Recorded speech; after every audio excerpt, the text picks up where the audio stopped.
कानो चिड़िया के 3 अंडे थे और आज उन तीनों अंडों से 3 सुंदर सुंदर सी बेटियां निकली थीं। मामा चिड़िया बहुत खुश थी।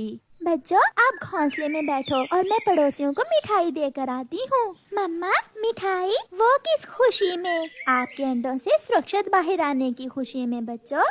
फिर मम्मा चिड़िया अपनी पड़ोसन गौरी कौवी के घर मिठाई लेकर जाती है। गौरी बहन, मैं आपके लिए मिठाई लेकर आई हूँ। मिठाई? बेटे निकले हैं ना आपके अंडों से, ये मिठाई उस खुशी में है क्या? नहीं, मेरे तीनों अंडों से 3 बेटियां निकली हैं।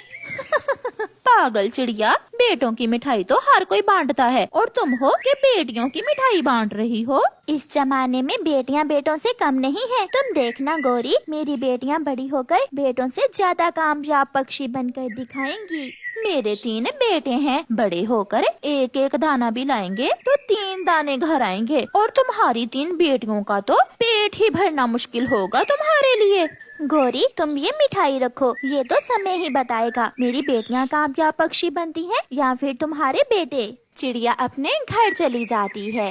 दिन गुजरते गए और मम्मा चिड़िया अपनी बेटियों को जिंदगी गुजारने के रीत रिवाज बताती रही। सुनो मेरी बेटियों, बिना मेहनत के कुछ हासिल नहीं है। अच्छे समय में बुरे का ध्यान रखना और हमेशा कोई भी काम करने से पहले सोच लेना कि वो काम अच्छा है या बुरा, और बुराई से हमेशा दूर ही रहना। मम्मा, हम उड़ना कब सीखेंगी? आज मैं अपनी बेटियों को उड़ना सिखाऊंगी।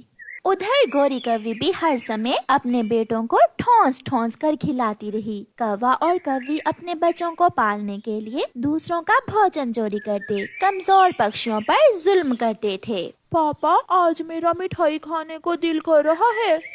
और पापा, मैं चावल खाऊंगा आज। मम्मा पापा से कहें मेरे लिए आज खिलौना लेकर आए। ले आएंगे, आपके पापा आपके लिए सब कुछ ले आएंगे। गोरी कहाँ है? वो मेरा चाकू कहाँ है? पति जी, लो और अपना ध्यान रखना। कालू कौवा घर से निकलता है। वो सीधा बड़े पेड़ पर जाकर बैठ जाता है। जंगल में कोहरे की वजह से बहुत दूर तक दिखाई नहीं देता था, इसलिए जैसे ही ऑटो कालू कौवे के करीब आता है, कालू कौवा उसे रोक लेता है। कहाँ जाना है जी आपको? चुप कर जाओ, अगर दोबारा बोले तो सीधा चाकू मार दूंगा। सब निकालो, जो है वो निकाल दो। हरियाली तोती के पास तो सोने की चेन थी। वो जल्दी से उतार कर कालू कौवे को दे देती है और चाचा छमछम तो रोए जा रहा था। चोर जी, मेरे पास पैसे नहीं हैं। जो थे मैंने उन पैसों का ऑटो में पेट्रोल डलवा लिया था। डाकू कालू कौवा चाचा छमछम से एक लगाता है और बुलबुल से पैसों वाली थैली लेकर वहाँ से भाग जाता है। मेरा बेटा बीमार था, मैं अपने बेटे के लिए दवा लेने जा रही थी। वो चोर मेरा पैसों वाला थैला लेकर भाग गया। चलो, मैं आप सबको आपके घर तक छोड़ देता हूँ। कालू कौवा मिठाई की दुकान पर जाता है और वहाँ से मिठाई लेता है। फिर वो चावल लेता है और फिर खिलौनों की दुकान से अपने छोटे बेटे के लिए खिलौने लेता है। कालू जी, क्या बात है? आज तो खुले ही खर्चे हो रहे हैं। कबूतर, जो कमाता हूँ अपने बच्चों के लिए ही तो कमाता हूँ, तुम्हारी तरह मैं कंजूस नहीं हूँ। ऐसा कहते हुए कालू कौवा वहाँ से चला जाता है। सब बच्चे लंबी सांस लें और अपने पंख फैलाकर छलांग लगाएं। और छोटी, आप मेरे साथ साथ ही रहना। चिड़िया की तीनों बेटियां बहुत पुरजोश थीं। आज वो अपनी पहली उड़ान भरने वाली थीं। मैं आगे जाऊंगी, मैं अच्छे से उड़ूंगी। ये तो अभी थोड़ी देर बाद पता चल जाएगा। फिर वो सब उड़ती हैं, कोई आगे तो कोई पीछे। सारा परिवार एक दूसरे का हौसला बढ़ा रहा था। मम्मा चिड़िया के लिए जिंदगी की ये सबसे बड़ी खुशी थी। उसकी बेटियों ने पहली ही बार में उड़ना सीख लिया था। शाम को थकी हारी वो सब घर जाती हैं। मम्मा ने आज का दाना कल ही ढूंढ लिया था, इसलिए अब उन्हें दाने की चिंता नहीं थी। अब कल से मेरी बेटियां अपनी अपनी जिंदगी का फैसला करेंगी कि किसने कौन सा काम सीखना है। उधर कौवे भी एंजॉय कर रहे थे। गोरी चाचा छमछम का ऑटो था जिसे मैंने लूटा। फिर तो चाचा छमछम बहुत रोया होगा। वो तो बच्चों की तरह रो रहा था। पापा, जब कोई रोए तो क्या फिर उस पर रहम नहीं करते? नहीं बेटा, हमारे काम में रहम नहीं है, पत्थर दिल बनना पड़ता है। चिड़िया की एक बेटी घर बनाना सीखने का फैसला करती है और वो घर बनाने का काम सीखना शुरू करती है।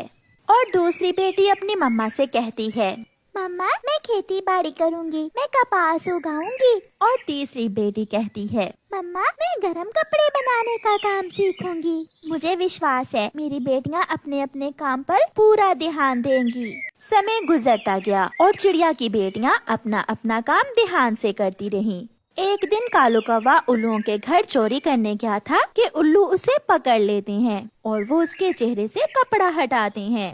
ये तो पहाड़ों वाले जंगल का कालू कौवा है, इसे मारो मारो इसे। उल्लू मार मार कर कालू कौवे के पंख तोड़ देते हैं और उसे पहाड़ों पर फेंक देते हैं। मर गया, हाय मर गया, कोई मुझे मेरे घर तक पहुंचा दे। गोरी तक खबर पहुंचती है तो गोरी कालू कौवे को पहाड़ों से उठाकर घर ले आती है। क्या जरूरत थी उन उल्लुओं के घर जाने की? अब इस जंगल में चोरियां करने से खर्चे पूरे नहीं होते, इसलिए मुझे दूसरे जंगल जाना पड़ा। तीनों बेटे एक दूसरे की तरफ देख रहे थे। पिताजी, अब घर का खर्चा कौन चलाएगा? तुम बड़े हो बेटा, ये बोझ अब तुम्हें ही उठाना पड़ेगा। ना पिताजी, मैंने तो सोच लिया है, मैं अब सागर वाले जंगल में जाऊंगा। सुना है वहाँ कई और भी कौवे रहते हैं। मैं छोटा हूँ, छोटा मैं हूँ, तुम मुझसे बड़े हो। शर्म करो, तुम्हारे पिता के पंख क्या टूट गए? तुम सब आज ही उल्टी सीधी बातें करने लगे हो। फिर कौवे के तीनों बेटे घर से निकल जाते हैं। चिड़िया आती है, बहुत दुख हुआ कालू भैया, मगर तुम ये काम कब से कर रहे हो? पहली बार ही चोरी करने गया था मैं, पकड़ा गया, बहुत मारा मुझे उन्होंने, बहुत मारा। चाचा छमछम कबूतर के साथ कौवे के घर आता है। अच्छा ही हुआ कालू, जो तुम्हारे पंख तोड़ दिए उन्होंने। जब तुमने मेरा ऑटो लूटा तो मुझे शक पड़ रहा था कि वो तुम ही हो, मगर मैं तुम्हारा चाकू देखकर चुप रहा। उसी दिन याद है ना, तुम मेरे पास खिलौने और मिठाई लेने आए थे, अब मालूम हुआ वो कमाई हराम की थी। मुझे माफ कर दो मेरे दोस्तों, मुझे माफ कर दो। कोई भी तुम्हें माफ नहीं करेगा। सब वहाँ से चले जाते हैं। छोटे, तुम अभी छोटे हो, तुम घर जाओ और माँ को बता देना कि मैं और भाई सागर वाले जंगल जा रहे हैं। हम अब उड़ सकते हैं और खुद से अपनी जिंदगी गुजार सकते हैं। ऐसे कौवे के दो बेटे सागर वाले जंगल में चले जाते हैं और तीसरा घर लौट आता है। मम्मा, वो चले गए, वो हमें छोड़कर चले गए, मगर मैं यहाँ आपके पास ही रहूँगा। कालू, अगर उन बच्चों को हराम की कमाई ना खिलाई होती तो आज हमारे बच्चे हमारे काम आते। गौरी, इसमें दोष तुम्हारा ही है, तुम ही मुझे चोरियां करने भेजा करती थी। चिड़िया की तीनों बेटियां अपने अपने काम अच्छे से सीख लेती हैं। बड़ी बेटी अब घर बनाने का काम सीख चुकी थी। छोटी की कपास की फसल भी तैयार थी और उससे छोटी बूढ़ी फाख्ता से स्वेटर बनाना सीख रही थी। उनके घर में सुकून था। शाम के बाद गोरी कौवी रोती हुई चिड़िया के पास आती है। चिड़िया, चिड़िया, मुझे एक गरम कंबल दे दो, आज कालू के शरीर में ठंड से बहुत दर्द है। आज है या कल, न जाने कालू किस समय मर जाए।